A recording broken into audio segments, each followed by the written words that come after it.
Je vous remercie, Monsieur le Président. Monsieur le Président, Mesdames, Messieurs les ministres, mes chers collègues, mal nommer les choses, c'est ajouter au malheur du monde. Monsieur le ministre, ces mots ne sont pas de moi.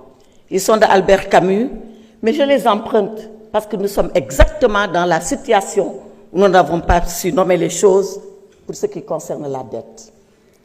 Quand le 24 septembre 2024, vous nous avez annoncé qu'il y avait une dette cachée ici au Sénégal de l'ordre de 7 milliards de dollars, ça a été comme une déflagration mondiale. Le Sénégal a été ciblé et criblé de partout à cause de cette dette. Et vous nous avez annoncé que la dette, elle est cachée. Alors, Monsieur le ministre, 3 questions. Que signifie dette cachée? Et c'est là où nous devons nous mettre d'accord pour nommer les choses.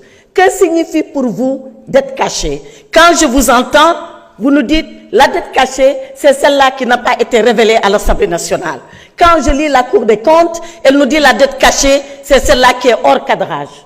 Qu'est-ce qu'il faut retenir comme définition de la dette cachée? Qu'est-ce qui compose la dette cachée?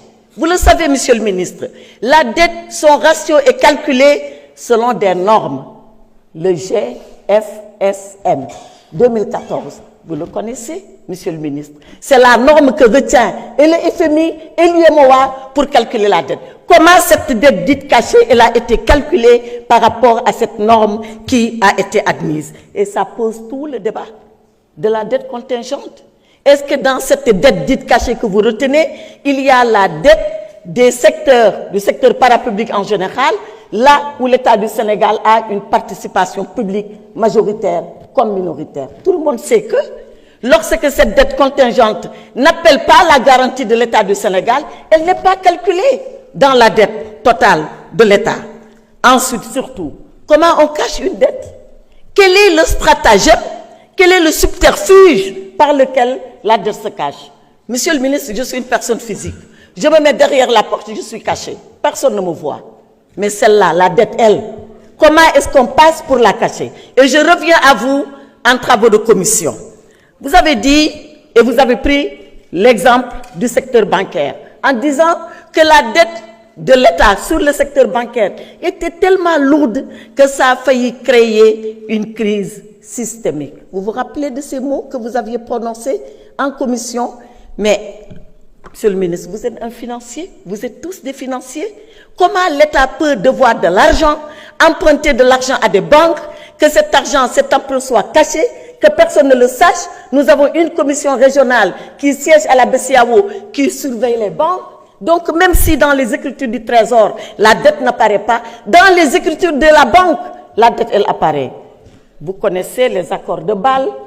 Les banques ne peuvent pas prêter comme elles le veulent et à qui elles veulent.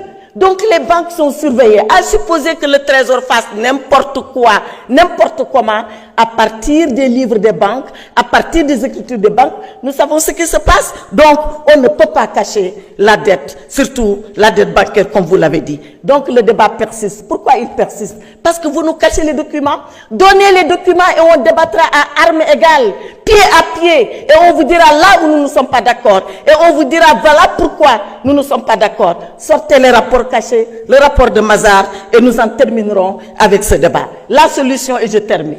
Est-ce que vous nous cacherez la solution après les rapports? J'imagine que non. Pour la solution, elle vous revient à vous.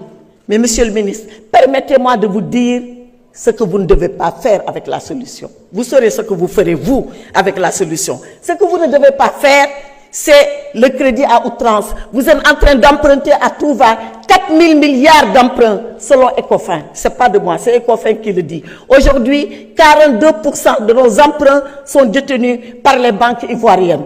Pour des souverainistes, ça doit faire mal quand même à la fierté. Donc, moins d'emprunts, soyez prudents. Prohibition, structuration, attention à l'abandon des subventions, notamment sur les hydrocarbures, les fonds vautours. Parlons-en. En commission, vous avez dessiné une solution. Mon esprit a tout de suite voyagé vers les fonds vautours. N'y touchez pas, ça ne peut pas être la solution. C'est pour ça que je dis, je ne connais pas votre solution, mais moi je sais au moins ce que vous ne devez pas faire. Monsieur le ministre, regardez les Sénégalais dans le blanc de l'œil. Ne cachez plus la solution. Dites aux Sénégalais ce que vous voulez faire, ce que vous allez faire, où est-ce que vous allez les mener pour solutionner ce problème. Je vous remercie.